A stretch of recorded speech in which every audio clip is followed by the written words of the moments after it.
সতীৰ্থ কন্দৰ্প বৰা ব্লকলৈ স্বাগতম জনাইছোঁ।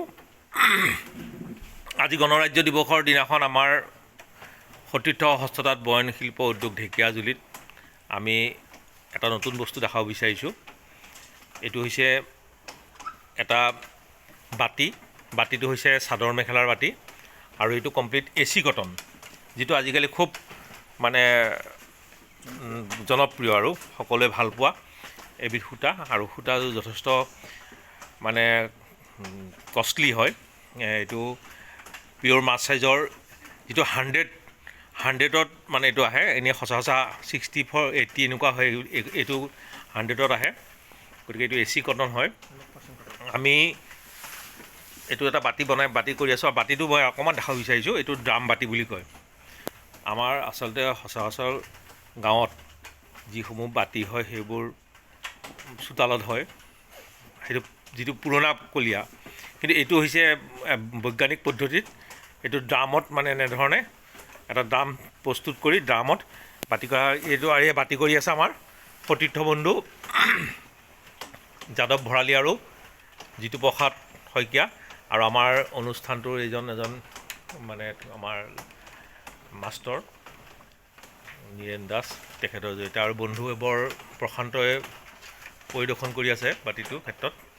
এতিয়া কথা হ'ল কি, এই বাতিটোৰ ক্ষেত্ৰত ঘূৰোৱাত এইটো প্ৰথমতে ববিনৰ পৰা এনেকৈ ফেঞ্চিঙত লগাই এইটো বাতিটো প্ৰস্তুত কৰা হয়, আৰু এইটো এতিয়া এনেধৰণে ঘূৰাই থকা হৈছে।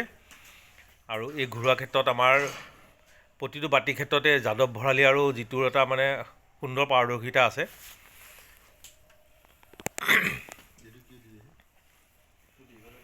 এই ধৰণে আমাৰ বাতি ঘূৰোৱা হয়। আমাৰ বাতি ঘূৰোৱাৰ ক্ষেত্ৰত খুব সুন্দৰকৈ মানে মই কৈছোঁৱেই যে প্ৰদৰ্শন আমাৰ মানে হেৰি কৰি থাকে আমাৰ বন্ধুবৰ যাদৱ ভৰালী। আচ্ছা, যাদৱ ভৰালীৰ পৰা এটা মানে কথা জানিব বিচাৰিছোঁ। তেওঁতো এই ক্ষেত্ৰত বহুত হেৰি, গতিকে অকণমান ক'ব নেকি আমাক এই বিষয়ে? নমস্কাৰ। আজি আপোনালোকক এই ব্লগৰ জৰিয়তে মই খুব গৌৰৱেৰে ক'ব বিচাৰিম যে আমাৰ 87 বৰ্ষই, আমি মেট্ৰিকত 87 বৰ্ষত একেলগে পাছ কৰা যিসকল সতীৰ্থ, সেইসকল সতীৰ্থ মিলি আমাৰ এটাই উদ্দেশ্য আছিল যে আমাৰ চহকী অসমীয়া জাতিৰ যিসমূহ শিল্প, তাৰ ভিতৰত এই বয়ন শিল্পটো এটা অসমৰ ভিতৰতেই নহয়, ভাৰতবৰ্ষৰ পৃথিৱীৰ ভিতৰতে বুলি মই ক'ব বিচাৰিম, আটাইতকৈ চহকী শিল্প। এইটো ক্ৰমান্বয়ে এটা সময়তো আমাৰ সকলোৰে ঘৰে ঘৰে আছিল, কিন্তু পৰিস্থিতিৰ হেৰিত পৰি ক্ৰমান্বয়ে এইটো হেৰাই যাব ধৰিছিলে। এই বস্তুটো যাতে নৱপ্ৰজন্মই আকৌ চিনাকি হওক এইটোৰ বিষয়ে, তাৰ সেই ধৰণে বৃহৎ উদ্দেশ্য লৈ আমি এই শিল্পটো আমি গঢ়ি তুলিছোঁ। আৰু ইয়াত আমি নিজে হাতে কামে জড়িত হ'বলৈ পাই আজিকালি আমিও বহুত কথা শিকিছোঁ, আমিও জনা নাছিলোঁ ইয়াত। এতিয়া ইয়াত জড়িত হৈ আমি বহু কথা জানিছোঁ। আমি এতিয়া দেখিছে আপোনালোকে, আমি নিজে হাতে কামে কৰোঁ। আৰু আমাৰ শিপিনীসকলৰ যিটো ইয়াত হাতৰ পৰশত যিসমূহ আমাৰ ইয়াত বস্ত্ৰ তৈয়াৰ হয়, এই বস্ত্ৰ বহু উন্নত মানৰ, এই দেশ বিদেশৰ, অসমৰ বাহিৰলৈকো গৈছে আমাৰ এই বস্ত্ৰ। গতিকে আমি খুব গৌৰৱেৰে ক'ব বিচাৰিম, আৰু আপোনালোকেও আমাক এনেধৰণে এই সহায় সহযোগ কৰক, আমাৰ যি বয়ন শিল্পটোক আমি আগুৱাই লৈ যাব পাৰোঁ, তাৰ বাবে আপোনালোকে আশীৰ্বাদ কৰক, তাকে কামনা কৰিছোঁ। ধন্যবাদ, বহুত বহুত ধন্যবাদ। আচলতে আমাৰ ঢেকীয়াজুলিত ঠিক ঢেকীয়াজুলি টাউনৰ দক্ষিণে এই বালিখিয়া ভালুকধৰা বুলি কয় এখন গাঁও। এই গাঁৱতে আছে মানে আমাৰ এই সতীৰ্থ হস্ততাঁত বয়ন শিল্প। আৰু এই হস্ততাঁত বয়ন শিল্পৰ উদ্যোগৰ মূল উদ্দেশ্য হৈছে গামোচাৰ চাদৰ মেখেলা, যিবোৰ আমাৰ থলুৱা আৰু সম্পূৰ্ণ হস্ততাঁত আমাৰ মানে শিপিনীৰ দ্বাৰা প্ৰস্তুত কৰা হয়। আজি 26 জানুৱাৰী, আজি বন্ধ আছে আমাৰ অনুষ্ঠানটো, কিন্তু এয়া আমাৰ শালসমূহ।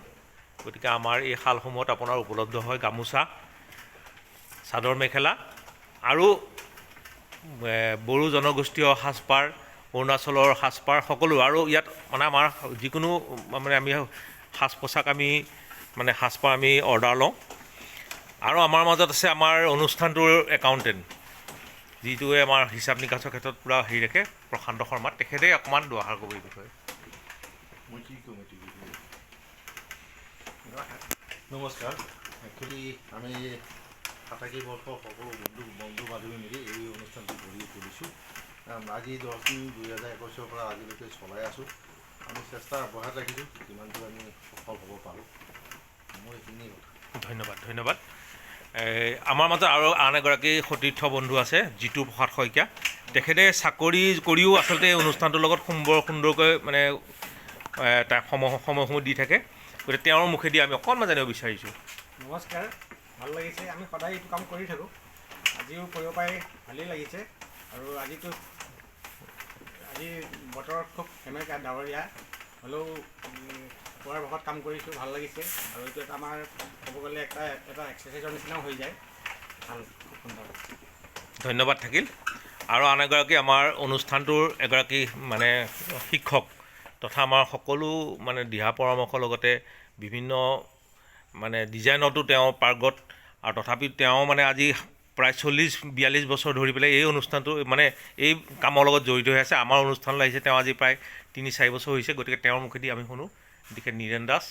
নমস্কাৰ, মই এই তাঁতশালৰ বিষয়ে বৰ বেছি মানে নাজানিলেও মানে এটা কথা জানিছোঁ যে আপোনালোকৰ সতীৰ্থৰ পৰা, আৰু মই বহু বছৰ ধৰি এই তাঁতশালৰ লগত জড়িত হৈ আছোঁ। প্ৰায় বৰ্তমান 23 বছৰমান কাম কৰিলোঁ, বাহিৰতো কৰিছোঁ।